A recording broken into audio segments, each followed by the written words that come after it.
va commencer la troisième vidéo du troisième cours en ligne. Un petit rappel de ce que je vous ai dit précédemment. Donc, rappelez-vous, les enfants de maternelle arrivent avec des acquis, les 6 astuces pour lire qu'on a vues la fois dernière. Donc, ce qui est très important de dire par rapport à ces astuces, c'est qu'il faut les formaliser. Donc, les formaliser, ça veut dire quoi? Ça veut dire les mettre en mots et les illustrer. Ici, on a identifié 6 couleurs différentes pour bien dissocier chacune des astuces pour lire.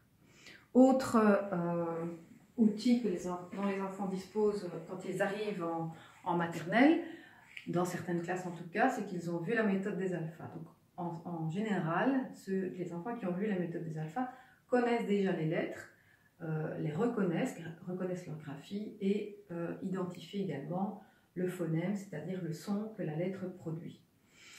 Vous remarquerez qu'ici, on est en écriture script, on n'a pas encore travaillé l'écriture cursive, ni l'écriture imprimée majuscule, et l'écriture cursive majuscule non plus. Bon.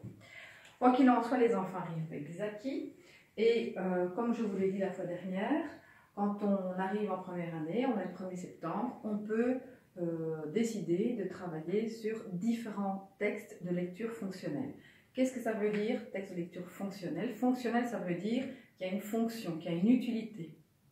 Donc, ce sont en général tous les écrits sociaux qu'on retrouve dans la vraie vie. On a parlé de la recette, on a parlé du texte informatif, on a parlé d'une notice de bricolage, d'une poésie, etc. Quoi qu'il en soit, tous ces textes, ils ont un but. Donc, par exemple, pour la recette, elle me sert à faire mon gâteau.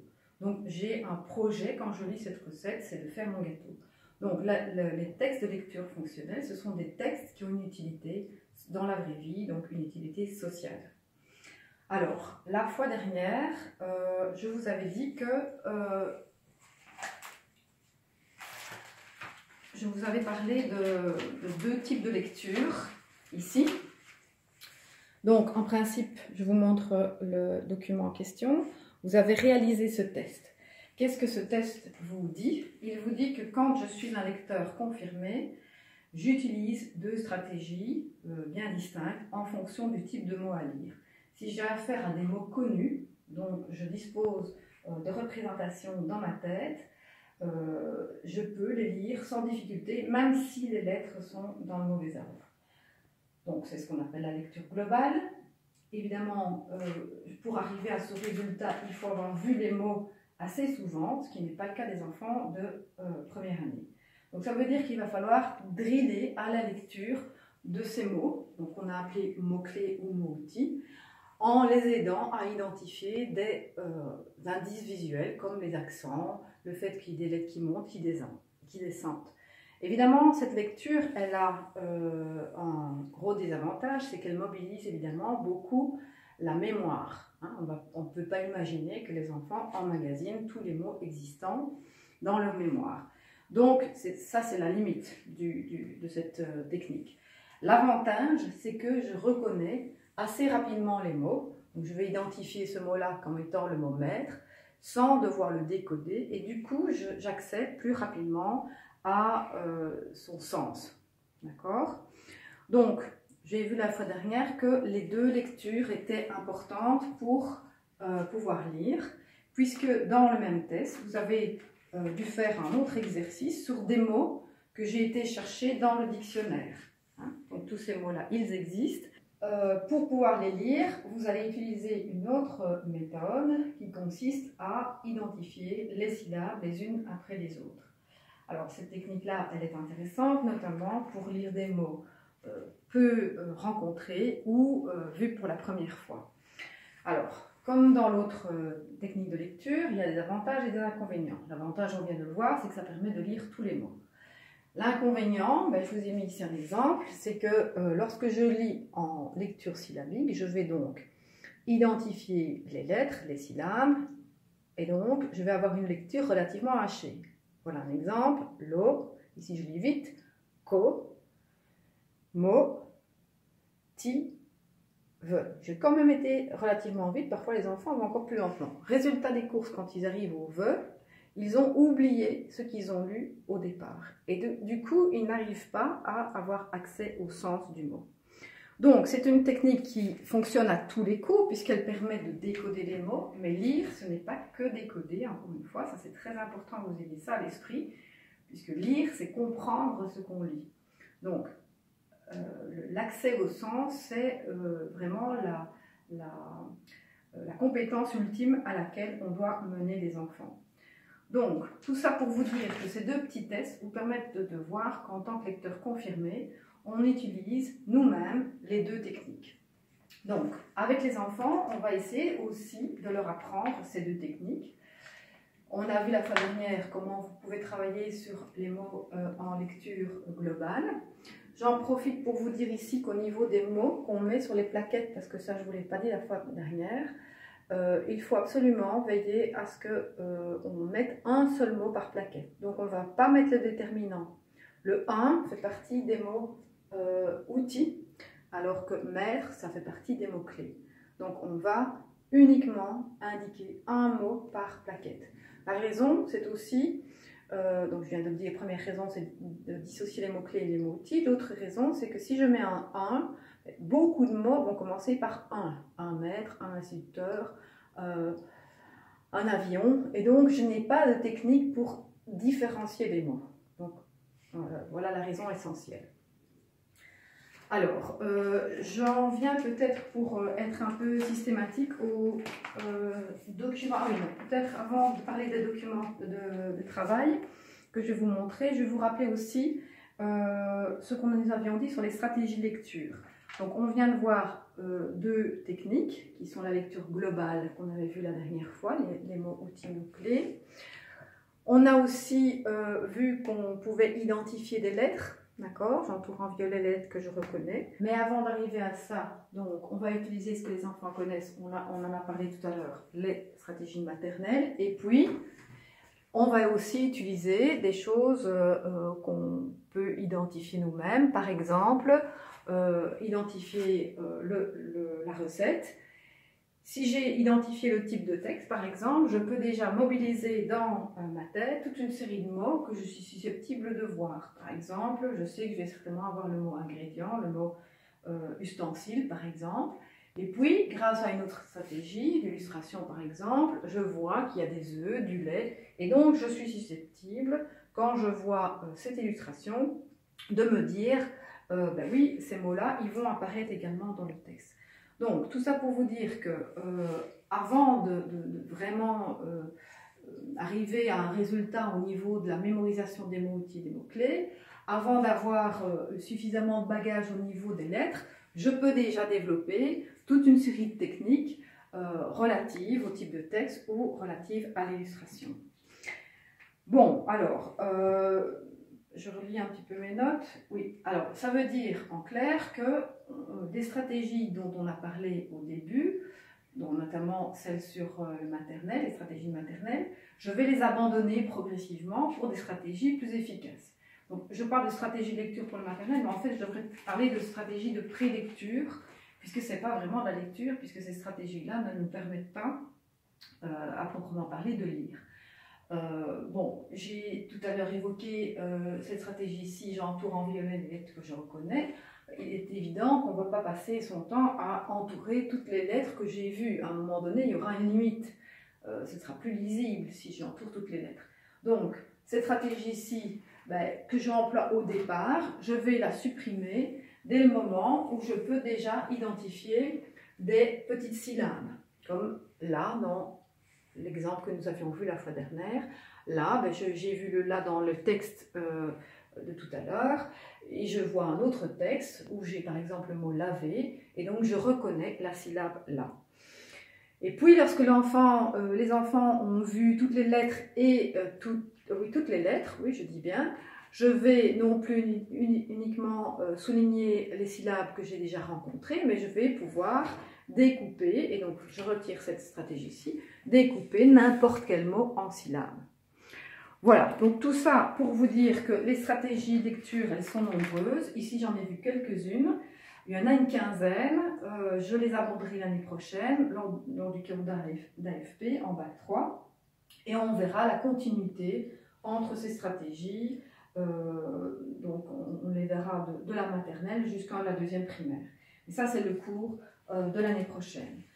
Donc, j'en reviens à mes notes de cours. Je vous propose de prendre près de vous vos notes de cours à partir de la page 6 jusqu'à la page 11, puisque ce sont les pages qu'on n'a pas encore eu le temps de voir, et de prendre en parallèle vos annexes. Alors, les annexes, moi je les ai en bleu, ben forcément vous les avez en blanc, mais vous prenez en parallèle vos annexes. Donc, à la page 6, vous allez donc retrouver toute une série de choses que j'ai déjà évoquées, mais notamment la démarche que vous allez devoir utiliser. Donc, je passe le petit paragraphe ici que vous lirez bien vous-même, parce que j'ai déjà dit ça plusieurs fois, mais je reprends la démarche générale de l'apprentissage d'un texte de lecture, ici, d'une histoire. Donc, on l'a dit dès le départ, on va identifier la couverture, on va se rendre compte qu'il s'agit d'un album, on va se dire, tiens, qu'est-ce qu'on retrouve comme type de texte dans les albums? Des histoires imaginaires, et on va identifier la raison pour laquelle je lis ce texte, c'est-à-dire ici dans ce cas-ci pour le plaisir. Ensuite, nous allons faire point B, des hypothèses sur le contenu du livre grâce à l'illustration. Donc, dans l'exemple, je sais qu'on va parler d'une poule, d'un maître, d'une mallette peut-être. Bon. Et puis, je vais me focaliser donc sur les mots-clés et les mots outils que j'aurai identifiés au préalable comme étant les mots que je voudrais que les enfants retiennent en lecture globale. Donc, prévoir 2 types de plaquettes. Dans vos notes de cours, il est noté donc lettres en imprimé minuscule, en cursive. Donc, vous vous souvenez qu'il faut toujours prévoir les 2 types de plaquettes. Mais il n'y a pas d'exemple. Vous pouvez mettre dans vos notes un exemple. Donc, par exemple, ici, je vous montre, j'ai mis lait et j'ai mis une petite bouteille de lait. Donc, faites la même chose parce que dans vos notes de cours, il n'y a pas de référence à un mot spécifique. On va vérifier les hypothèses sur les mots-clés grâce au volet illustré, on l'a dit la fois dernière. C'est vrai que pour les mots outils, c'est parfois difficile de les illustrer. L'exemple ici du là, évidemment, est là pour nous montrer. Mais certains mots-clés certains mots outils, vont pouvoir quand même être illustrés. Je vous l'avais dit la fois dernière, mais j'ai mis ici un exemple. Le mot dent, par exemple, je peux mettre une petite symbolique de ce type-là sur un objet sur la table, sous la table. Mais il y a des mots-clés où ce ne sera pas possible de les illustrer. Alors, une fois que j'ai observé la couverture, je vais faire la même chose pour chaque planche. Donc, c'est-à-dire identifier les mots-clés, etc. Je ne vais pas évidemment revenir à ceci, évidemment, puisque une fois qu'on a identifié le type de texte, c'est suffisant. Donc, on reprendra les points B à D qui sont développés juste ici au-dessus. Donc, qu'est-ce que je dis aussi par rapport à la lecture globale dans vos notes de cours? Je suis à page 7, que cette reconnaissance globale des mots, effectivement, il faut l'entraîner, notamment par des jeux collectifs. Alors, je vous les montre, je vous donne quelques exemples de jeux collectifs. Donc, on a vu que dans le texte, il y avait les jours de la semaine. Voilà, un petit bricolage que les enfants ont fait pour s'entraîner à lire les textes. Ils peuvent se mettre en duo. Et chacun les lit le plus rapidement possible. Un autre exemple de matériel, le jeu de domino. Donc ici, on a une illustration et un mot, et les enfants doivent associer l'illustration au mot. Donc ici, judo, j'aurai une illustration de judoka, et donc ça fonctionne comme un jeu de domino classique. Un autre type de jeu, le jeu de loto, même principe, les enfants reçoivent une planche. Sur la planche, il y a soit des illustrations, et ils doivent mettre les plaquettes mots. Ici, je ne les ai pas, mais donc ils mettent sur l'illustration la plaquette moto. Lorsqu'ils ont le mot, ils mettent l'illustration de la pelote ici de laine.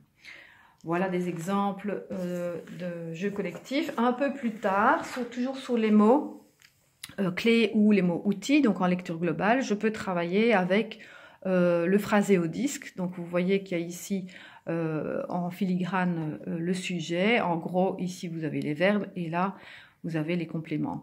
Donc les enfants peuvent créer des phrases qui veulent dire quelque chose.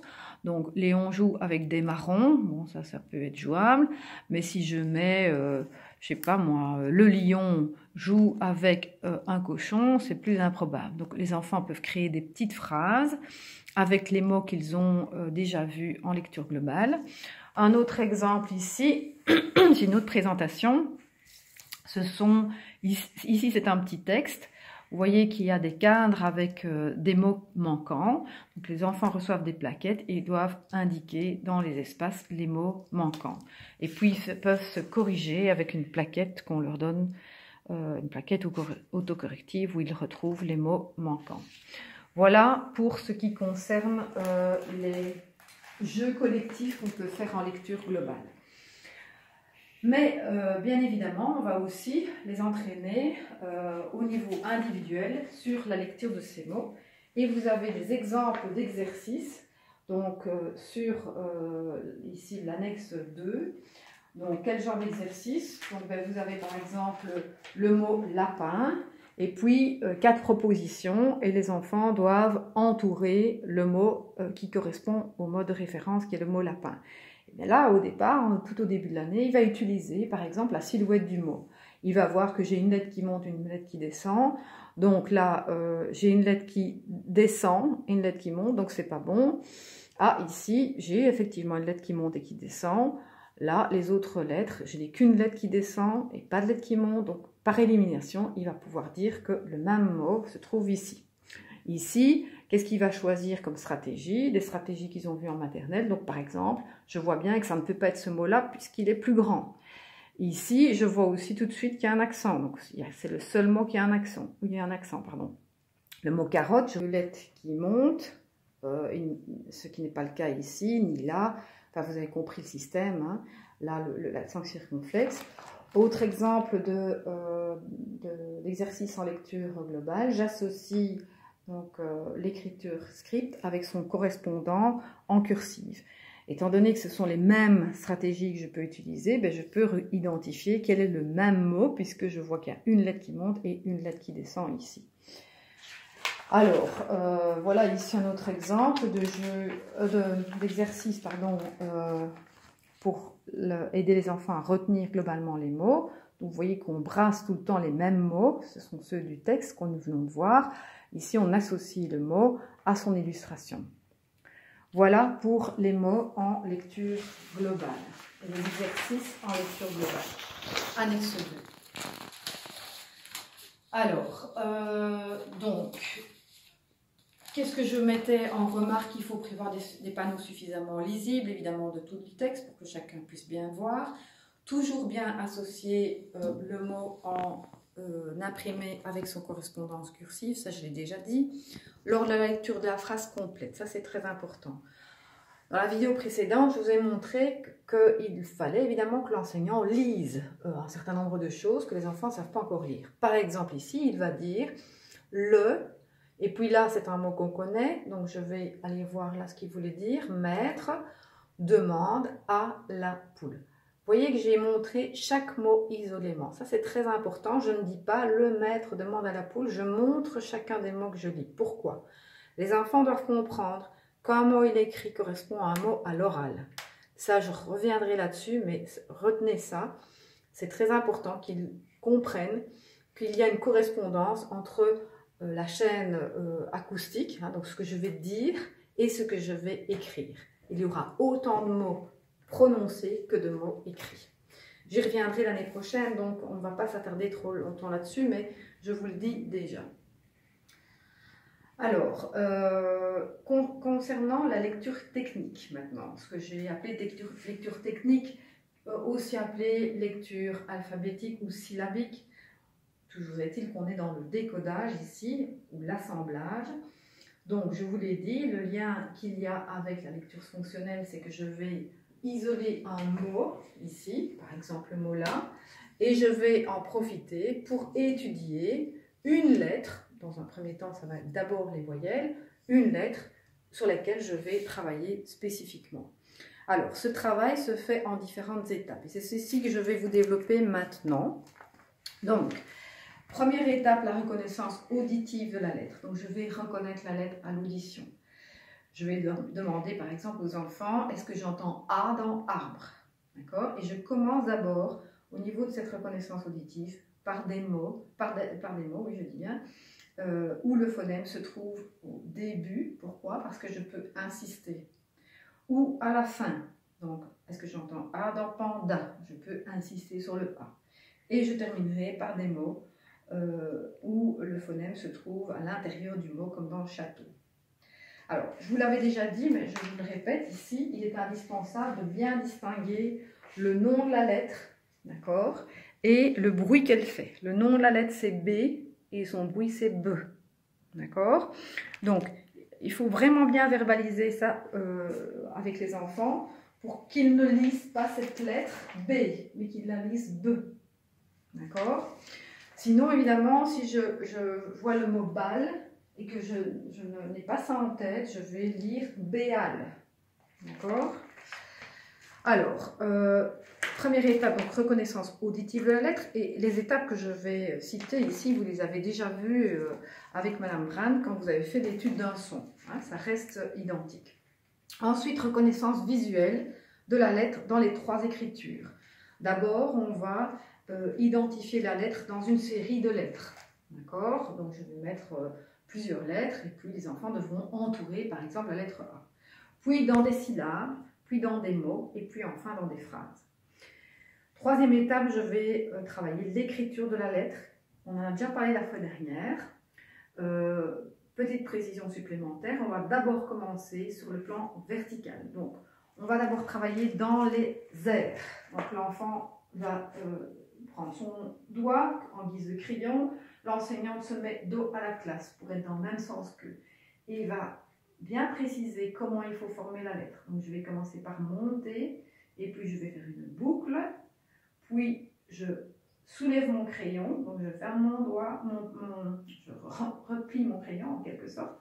Je reprends mon crayon pour dessiner la petite canne du A. Donc les enfants le font en l'air, l'institutrice montre comment on s'y prend, puis les enfants s'entraînent sur le dos de leur voisin, donc ils se mettent en binôme, et ils dessinent la lettre sur le dos du voisin, et puis on envoie 3 enfants au tableau pour écrire la lettre, avec un outil qui sera la craie ici. On envoie 5 enfants au tableau et les enfants s'entraînent au tableau. Ensuite, on va travailler sur le plan horizontal, d'accord, sur une feuille. D'abord, je dis sur une feuille, mais c'est d'abord sur le banc avec son doigt. Même chose, on verbalise le trajet qu'il faut faire avec son doigt pour former la lettre. Puis, on peut s'entraîner également sur une feuille plastifiée où il y aura la lettre en pointillé. Donc les enfants vont utiliser un marqueur Villeda et ils vont former la lettre en respectant le tracé. Dernière chose, on va aussi s'entraîner dans le cahier d'écriture. Je vous ai montré ce que c'était qu'un cahier d'écriture. Il y a des lignes qui permettent aux enfants de bien écrire la lettre, donc de bien respecter les proportions de la lettre avec la ligne du haut, la ligne du bas. Je vous en ai parlé la fois dernière. Donc, par rapport à la formation de la lettre, je vous rappelle qu'on apprend aux enfants à lire en cursive uniquement. On ne leur apprend pas encore, enfin on ne leur apprend pas du tout, en tout cas en Belgique, à écrire en script. Donc on va se focaliser sur le dessin uniquement en cursive. Par quelle lettre commencer? Ça vous aviez dans le PowerPoint que vous avez dû lire. Mais bon, en résumé, on commence évidemment par les voyelles. Puis par les consonnes les plus fréquentes, LPT, SMR. Bon, ben, vous avez plus de détails dans votre PowerPoint par rapport à par quelle lettre commencer. Ça, je vous demande de vous référer à ça. Et quoi qu'il en soit, on va à nouveau, par rapport à ces lettres, travailler de manière systématique. Donc la fois dernière, je vous avais parlé de la fusion syllabique. Dès le moment où j'ai abordé une consonne, je vais entraîner les enfants à les lire le plus rapidement possible. Donc je vais faire ce type de tracé au tableau. Et je vous ai dit la fois dernière, il faut le faire dans les deux sens. Donc consonne, voyelle, puis voyelle, consonne. Donc ça, je vous avais montré ce qu'il fallait faire au tableau. À côté de ça, les enfants vont avoir du matériel, comme la boîte à syllabes. Je vous montre un exemple ici, avec la syllabe là. Donc vous voyez qu'on a toutes les syllabes qu'on peut former avec le L. Dans cette écriture-ci, les enfants ont la même chose dans l'écriture cursive et ils s'entraînent à les lire. Donc chaque enfant a une boîte à syllabes et il s'entraîne à les lire chez lui le plus rapidement possible. On peut faire un jeu avec ses parents et s'entraîner à les lire. Soit je fais deux tas avec d'abord l'écriture script et puis dans un second temps l'écriture cursive. Et après, je vais mélanger et essayer de les reconnaître le plus rapidement possible. Donc ça, c'est important de travailler cette fusion syllabique parce que c'est ça qui va permettre aux enfants de lire rapidement des mots qu'ils vont identifier de plus en plus vite puisqu'ils vont avoir des morceaux de mots. Alors, un autre exemple pour travailler la lecture par syllabe. Je vais peut-être retirer ceci pour ne pas tout mélanger. Voilà. Donc ici, vous voyez, c'est un petit livre que l'institutrice a fait faire aux enfants. Et ils s'entraînent à lire des petites syllabes. T'es, vu, fait. Madame, t'es, vu, fait. Monsieur, t'es, vu, fait. Mais ils peuvent aussi faire des variations. Madame, t'es, t'y, fait. Ou bien Madame, je vais prendre un autre exemple. C'est toujours le feu, voilà. Madame, t'es, t'y, no. Etc., etc. Donc, ça permet d'entraîner les enfants à lire rapidement des syllabes. Vous voyez qu'ici, on a des syllabes qui ne contiennent pas de diphtongues. Donc, les diphtongues, ce sont les sons. Donc, un peu plus tard, vous avez, et donc, le livre qui a été créé par l'enseignante s'est inspiré de ceci, que vous avez dans vos références, qu'elle vous couple. Ici, c'est le même principe, sauf qu'on a des diphtongues, c'est-à-dire des sons complexes, ou, un, on, etc. Donc, même principe, les enfants s'entraînent à lire les syllabes le plus rapidement possible. Voilà pour ce qui est de la fusion syllabique. Alors, maintenant, pour ce qui est de la lecture technique, ce qu'on peut faire avec les enfants au niveau d'une feuille d'application. Je suis à l'annexe 3.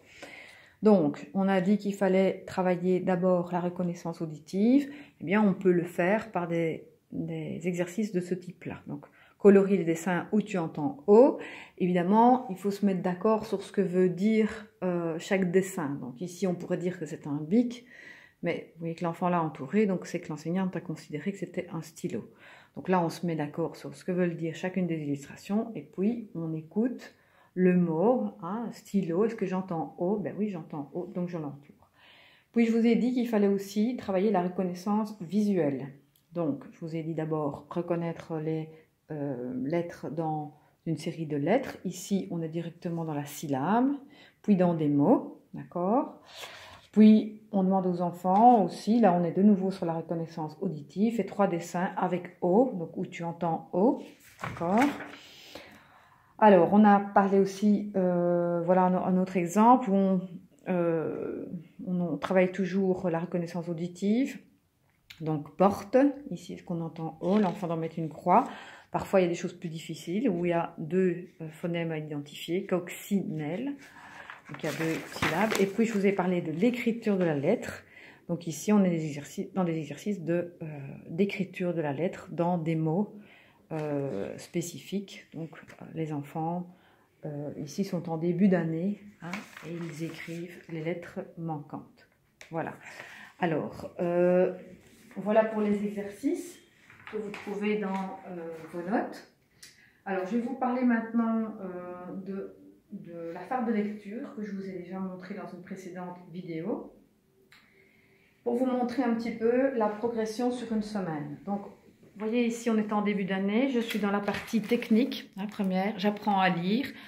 Et donc, pour rappel, on avait une table des matières pour que l'enfant sache chaque fois s'y retrouver. Les numéros ici correspondent au numéro des pages. Donc, en début d'année, je suis à la page 1. Vous retrouvez ici la première planche que j'ai travaillée avec les enfants. Donc, chouette, c'est la rentrée. Ici, j'étais allée sur une planche standard, mais ceci, c'est la couverture. J'ai extrait un mot, là, pour étudier la lettre A. Ici, on a toute une série de mots que les enfants doivent reconnaître en lecture globale, comme chouette, rentrée, là, c'est. Et puis, vous avez des mots qui contiennent le phonème, que les enfants, normalement, savent lire, puisque vous savez que en maternelle, on travaille sur les prénoms des enfants de la classe.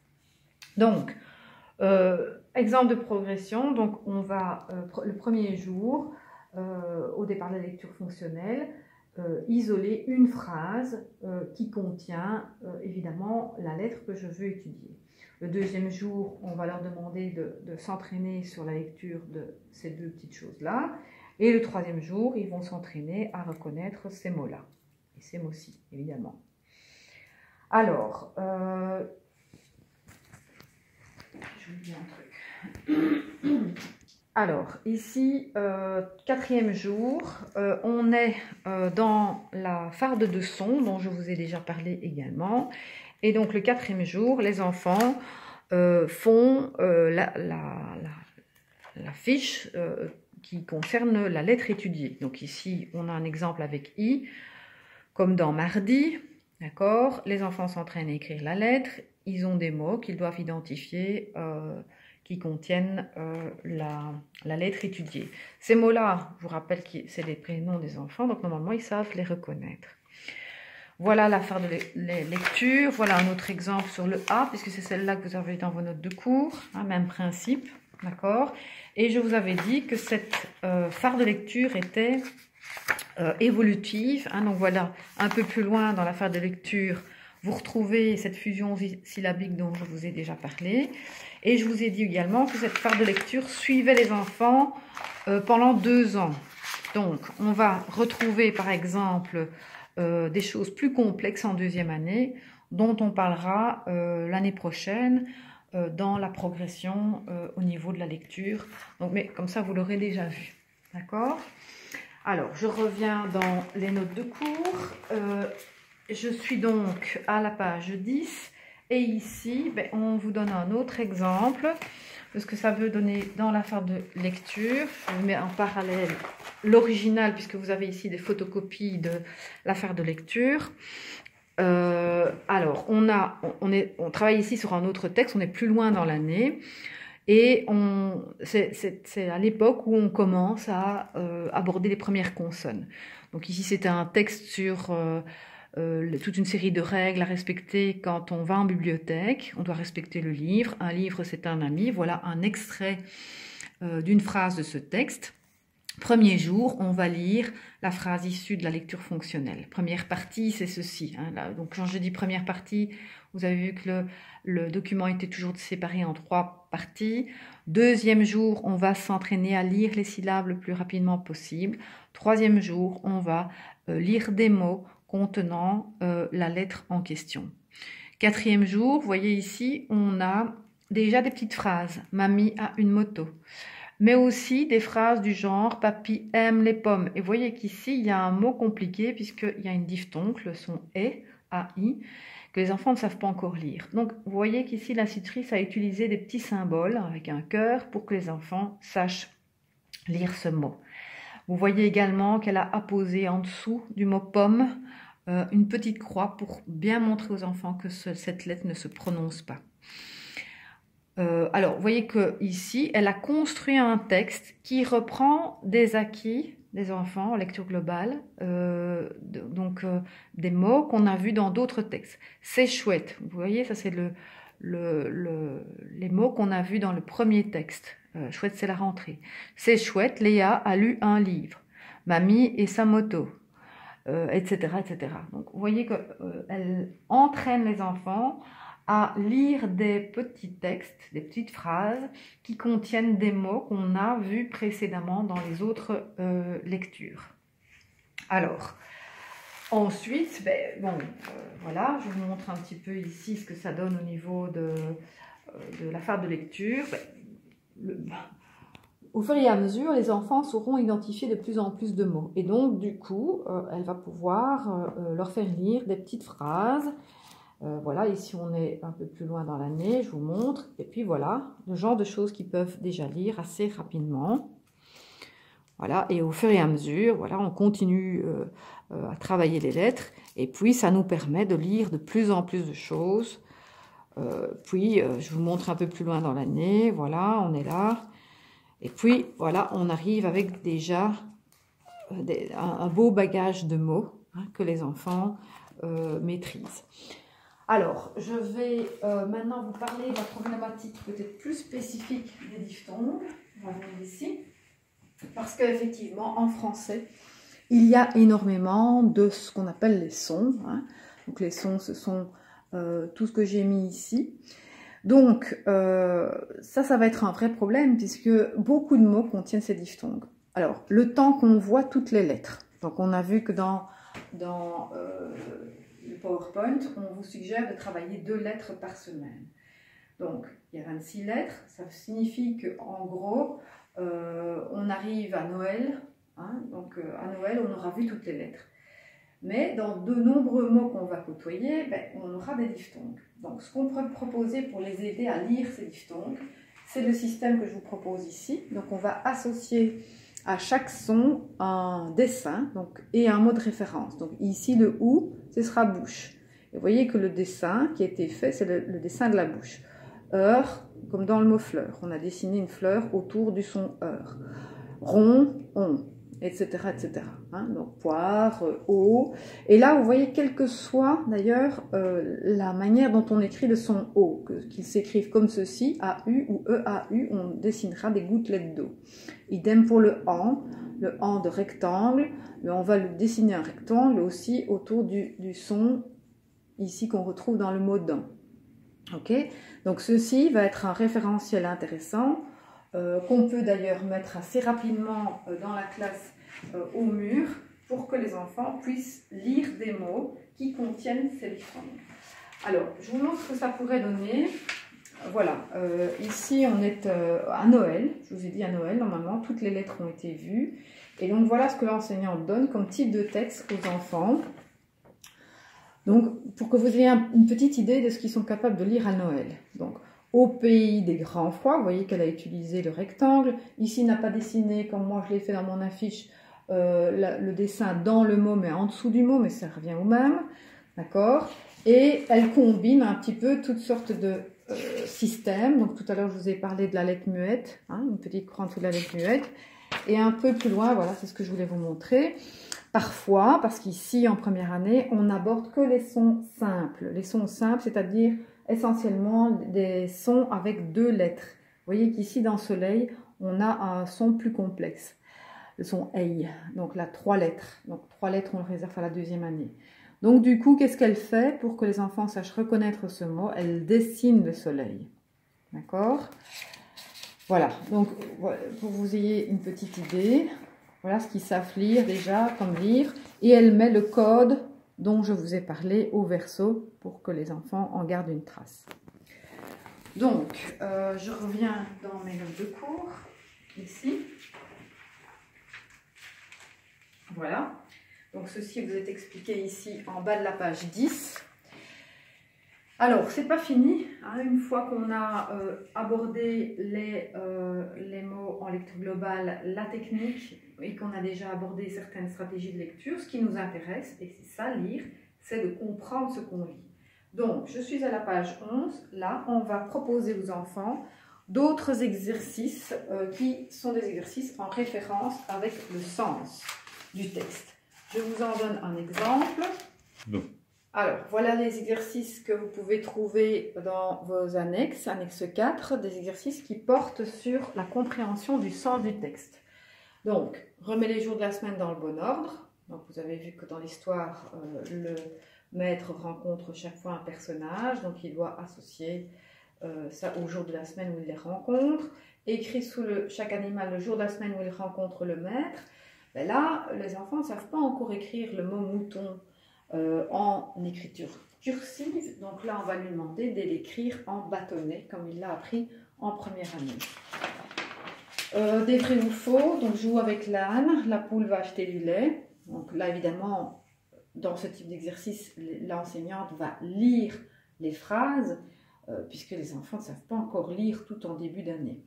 Relie chaque animal à son moyen de transport. Bon, on n'en avait pas parlé, mais si vous vous souvenez, chaque animal se déplace avec un moyen spécifique. Alors, exercice ici concernant toujours le livre. Voici le cajot des courses du maître. Qu'a-t-il oublié d'acheter? Les enfants doivent identifier ce qu'il a oublié d'acheter. D'après toi, que va-t-il se passer le lundi suivant? Et ils dessinent leurs hypothèses par rapport à ça. Donc, vous voyez que sur ces exercices-là, on est davantage sur le sens. Donc, 3 types d'exercices.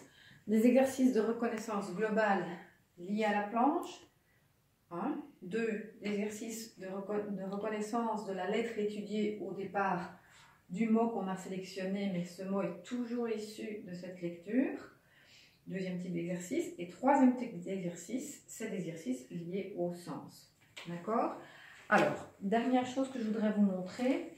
Dans vos notes de cours ici, je suis toujours à la page 11, on vous propose toute une série d'annexes. Les annexes 5 vous proposent différents types de textes que vous pouvez utiliser au départ, en début d'année. Ici, vous avez par exemple une poésie, ou bien je peux débuter par le tableau des charges, ou bien ici un document où les enfants se présentent. Voilà la charte ici qu'on peut construire avec eux. Donc ça, ce sont différents exemples de points de départ. Vous avez aussi le contenu du plumier à l'annexe 0. Ensuite, je voudrais vous montrer différentes revues avec lesquelles vous pouvez travailler avec les enfants. Alors, je vous les présente ici. Donc, vous avez la revue « J'apprends à lire ». Ça, c'est celle vraiment que vous pouvez utiliser en début d'année parce que c'est une revue qui vous propose toujours des petites histoires avec une structure extrêmement répétitive comme celle que je vous ai proposée. Vous voyez ici, et hop, incognito, il lui colle un poisson dans le dos et un poisson signé Jonas Las des farces. Et hop, incognito, il lui colle un poisson dans le dos et 2 poissons signés Jonas Las des farces, etc., etc. Donc, vous voyez qu'on est dans la même logique que ce que je vous ai présenté. Donc, des histoires assez chouettes à exploiter en début d'année. Et puis, vous pouvez passer au J'aime lire, qui propose aussi des histoires pour les enfants de première année, ça c'est pour les deuxièmes, mais voilà, c'est moins répétitif. Vous voyez ici, on utilise déjà une écriture qui est peut-être pas nécessairement maîtrisée par les enfants, enfin bref, c'est très intéressant aussi, mais moins répétitif. Autre possibilité, utiliser ici une histoire. Alors ça s'appelle Petit Tandem parce que c'est une histoire qu'on lit à 2. Alors, comment est-ce que c'est présenté? On a donc le narrateur, en quelque sorte, qui, donc ça se lit à 2, je viens de le dire.